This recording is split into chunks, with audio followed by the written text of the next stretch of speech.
Hello, my name is Gage Richmond. This is a portfolio piece that I did for in Unreal Engine 5. I recently took a Udemy course. It's like a beginning to Unreal Engine 5. I haven't touched Unreal Engine since like 3, so I thought it'd be good to kind of go over the new stuff in it and kind of just keep up with my skills and stuff. I made another video that was no commentary. It was just me playing the game to kind of see how it works. I think the only thing I didn't do in that was you can press enter to pause the game as well. Was the only thing I forgot about that.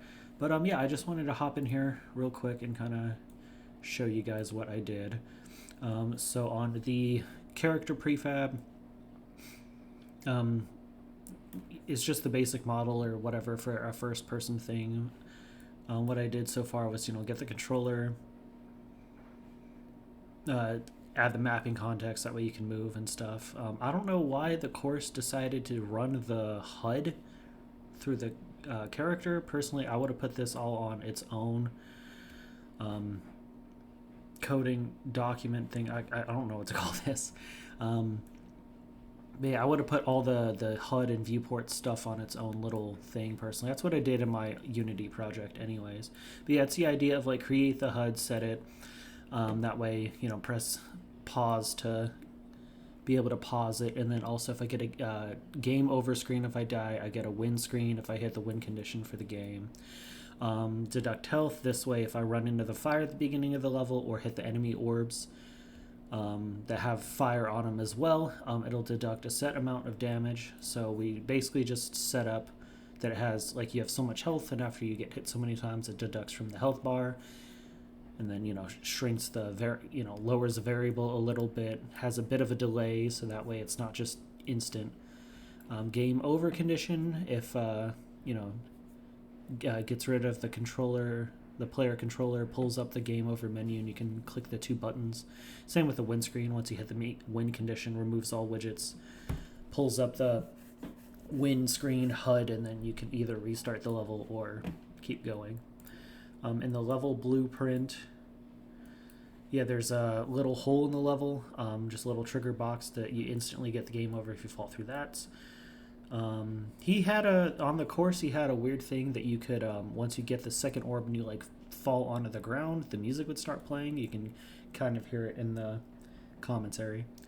And then once you go through the door, it triggers the game win events, which then pulls up that HUD and allows you to keep going. And then on the character, of course, we have, press space to jump, use the mouse to look around, WASD keys to move, and then this is set to, I believe it's set to enter to pause the game for some strange reason. I could probably change that. It was just whatever was the default in the game itself. But yeah, that is pretty much it.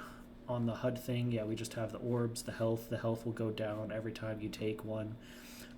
Orbs is set so that way, you add one to it each time. You get a flash of blue every time you collect an orb. I also went through and added onto the orb itself let me see if I can pull that up. A little coin collection sound as well that I pulled it up on freesound.org. This is the only thing I personally added to the game. I'm gonna go through later and add like trees and grass and like a little path and stuff, just kind of clean it up, make it look a little nicer.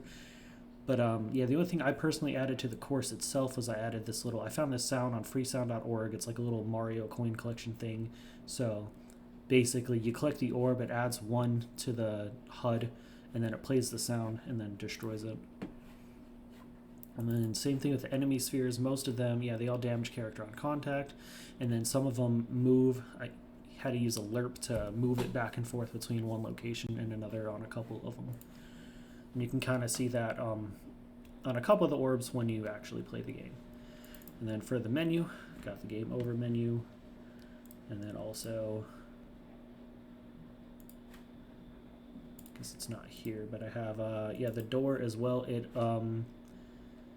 It won't swing open automatically. You have to walk up to it. If you walk up to it and you don't have the orbs, it'll say, you must collect 3 orbs to unlock the door, and then once you have all 3, it checks for that, and then it pulls up the message of you can now press F to open it, and then open it. Added a little, for the level, added a little weenie effect as well to behind the door. is a little light to kind of show you, hey, go here. So that way the player isn't super confused. Little moving platforms as well on alert, so that way you can jump over it. The only other thing too that I didn't like with this level was I put it in the no commentary video, but the fire sound, there's an ambiance on it for some reason, and it plays throughout the whole level, and it doesn't diminish as you go away from this fire pit, so I would need to figure out how to kind of shrink the sound from it. I also think it auto plays once the level enters, which that's a pretty easy fix as well. But yeah, I would want the sound on the orbs and on the fire as well to be like when the character gets close, you can hear it better, and then obviously when they go farther away, the sound diminishes. But yeah, if we go up here, just got 4 little houses, a couple of static enemies, a couple of moving enemies. Last orb is in that one. And then, yeah, trigger box on the door, so that way once you get close enough to it, you know, and a little spotlight with no actual, like, light source behind it. But yeah, once you get close enough to the door, once you enter the trigger box, it'll pop up one of the 2 messages depending on your orb collections. So, yeah, that was pretty much it. Learned a lot of new things in here, like the enemy lerp vectors, how to pull in sounds, how to change the sounds and stuff like that. I need to just kind of go through and clean it up a bit more. But yeah, this is basically my little white box level. Thank you so much for watching.